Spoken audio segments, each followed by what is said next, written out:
What a great location we have right here in the center of Hot Springs, Majestic Field. This was where the Boston Red Sox in 1909 decided to build their own baseball field so that they could practice. There was a dispute up on Whittington Avenue. There were too many major league teams in town, and they were arguing over the use of Whittington Park. So the Red Sox just took it into their own hands.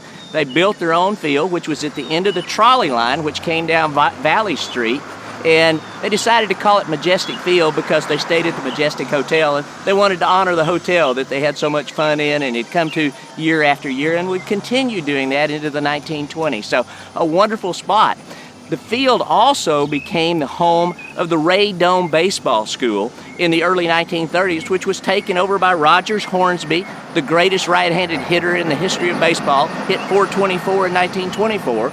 And then later, Paul Daffy Dean took over the baseball school. So it continued up to around 1950. So what historic grounds right here on the corner of Carson and Belding. Oddly enough, in the early 1950s, the Negro Leagues had started to fall apart after Jackie Robinson signed with the Brooklyn Dodgers. So we had an opportunity here with the traveling Negro League World Series. The Birmingham Black Barons played the Indianapolis Clowns in one game of the Negro League World Series.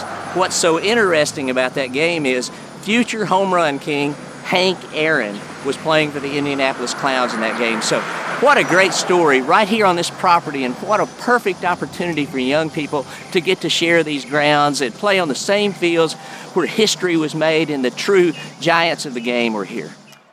Early voting begins September 3rd. Election Day is September 10th. For more information, visit homerunhotsprings.com. This political ad was paid for by the Home Run for Hot Springs Committee.